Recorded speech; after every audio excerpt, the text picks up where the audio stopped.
और उसके परे ही पार ब्रह्म की इच्छा है। तो इन इच्छा के आधार से ही मैं उत्पत्ति हुई हूँ। मेरी उत्पत्ति है इंचा आद माँ तत्कई, वहां उत्पत्ति है मेरी। इंद्र कटाक्ष ब्रह्मजन जहाँ उत्पत्ति है तेरी। फिर उसको बता दिया कि तेरी उत्पत्ति कैसी हुई है। जो दोनों की उत्पत्ति हुई थी और वो ब्रह्मा जी के जो भ्रुकुटी से आपका जन्म हुआ है, तो ये तुम्हारी उत्पत्ति है। तो इसका मतलब है 4 धाम यहाँ पर हो गए, त्रिगुण नहीं है, अब 4 हो गए। कौन? ब्रह्मा, विष्णु, महादेव और शक्ति। पहले हम शक्ति को लेंगे। शक्ति, विष्णु, ब्रह्मा और शिव। अब देखो, जो त्रिकूट कहते हैं हम, त्रिकूट का मतलब है 3 ही एंगल।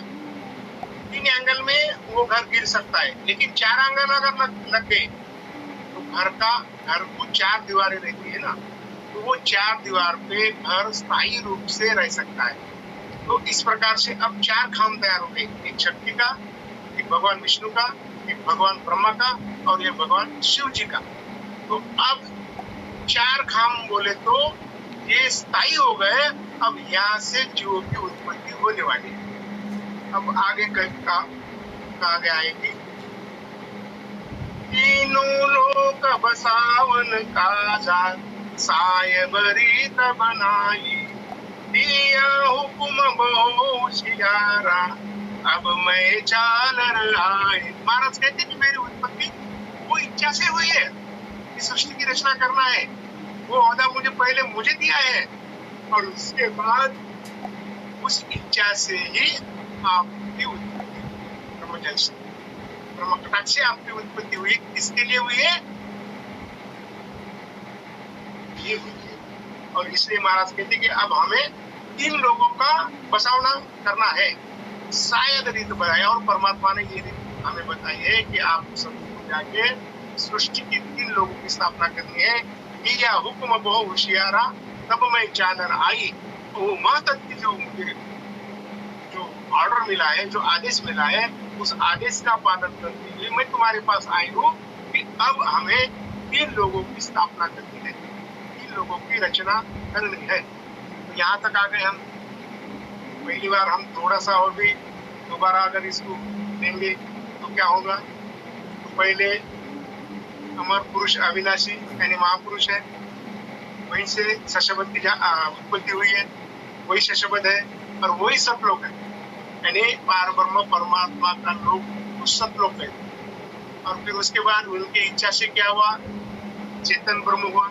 इसकी इच्छा से ही उनका ब्रह्म हुए और उन दोनों को उनकी इच्छा को, पार ब्रह्म की इच्छा को महातत्व कहा जाता है। अब महातत्व की इच्छा से किसकी उत्पत्ति हुई? शक्ति की उत्पत्ति हुई।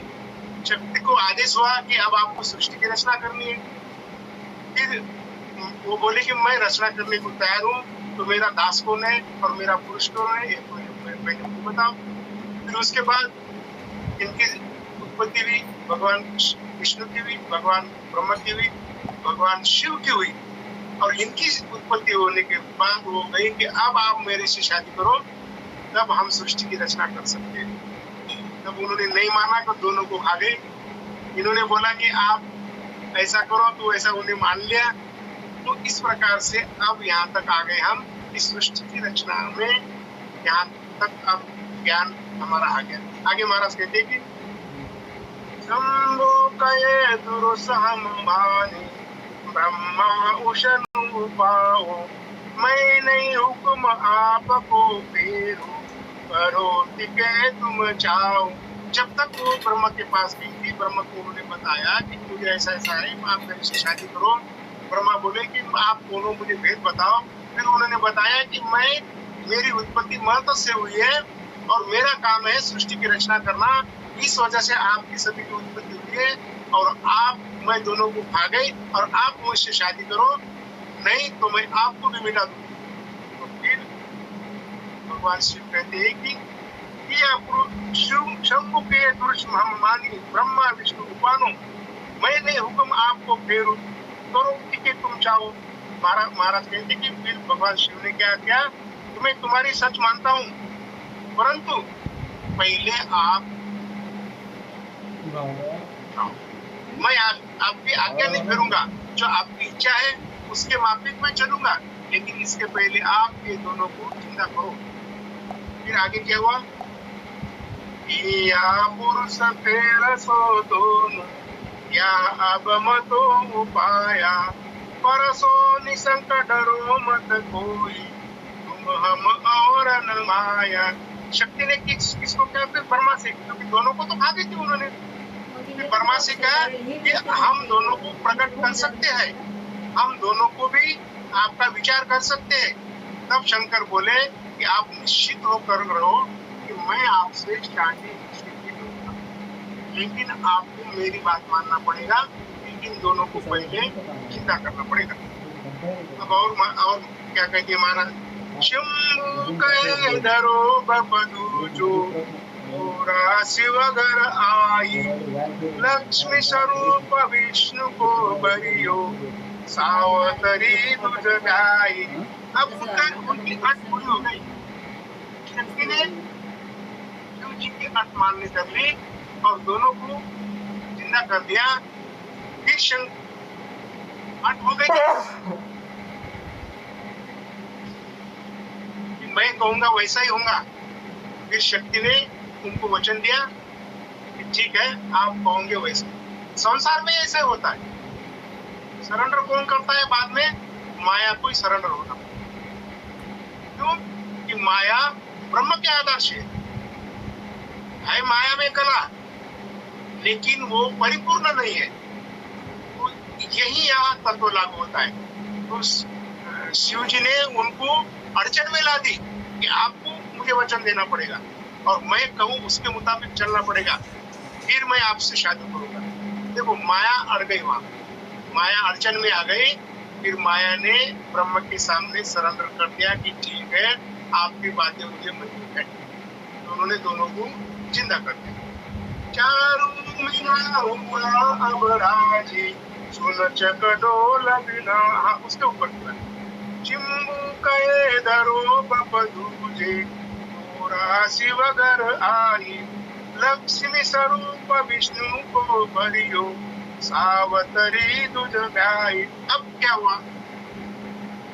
अब यही हुआ, ये दोनों जिंदा हो गए, तीनों हो गए। भगवान शिव जी ने कहा कि आप हमारी माता हो, हम आपसे शादी नहीं कर सकते।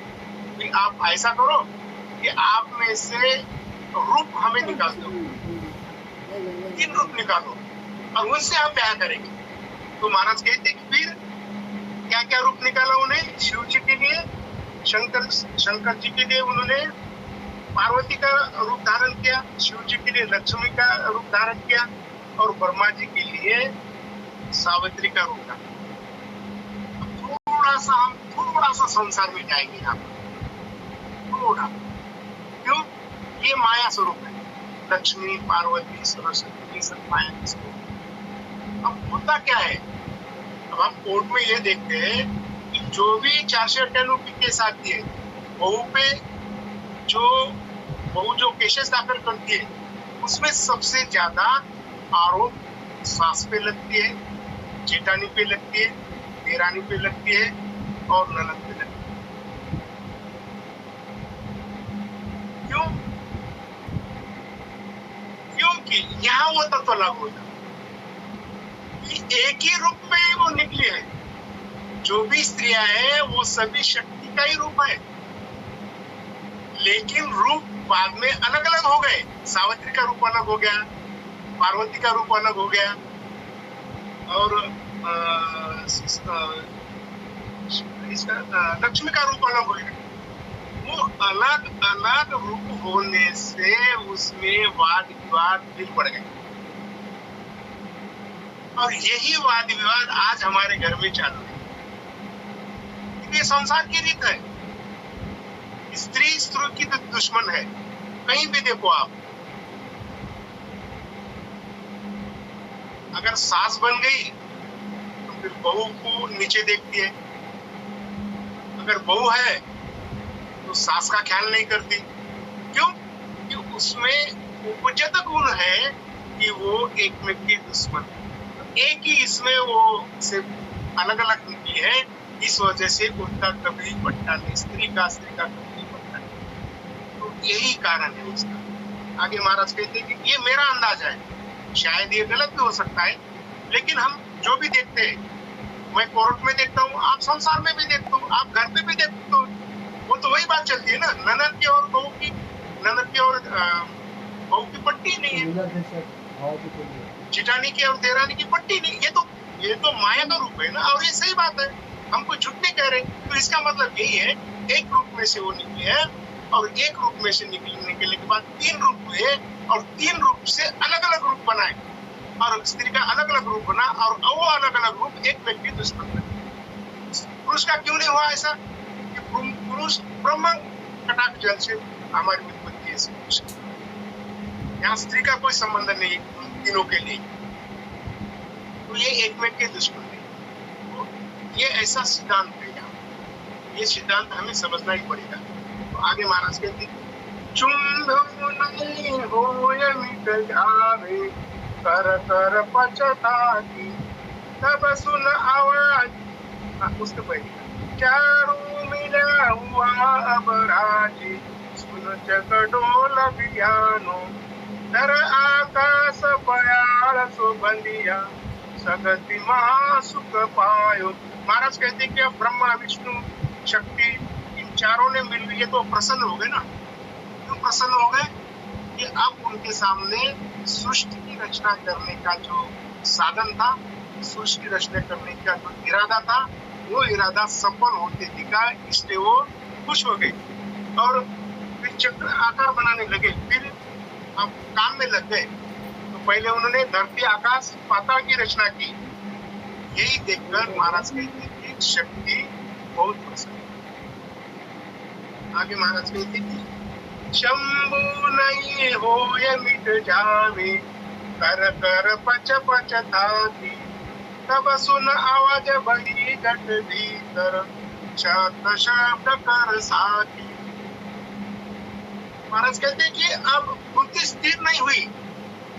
शुरू में रचना करते हुए आकाश और पाताल की रचना का प्रयत्न हुआ, लेकिन शुरू में सृष्टि बुद्धि स्थिर नहीं हुई।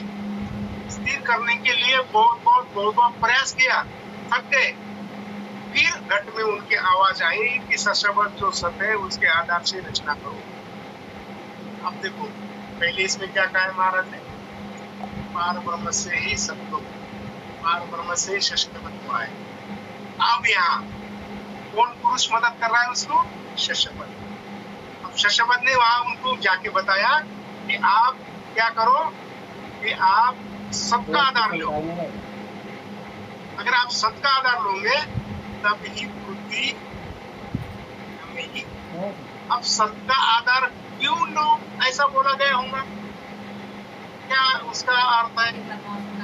इसका अर्थ यही है कि इन सभी को लग रहा था कि जो भी हो रहा है वो हमारे बलबुद्धि पे हो रहा है, वो भी अहम भाव आ गया, और अहम भाव की वजह से आकाश भी थमा नहीं और पाताल की भी रचना नहीं हुई।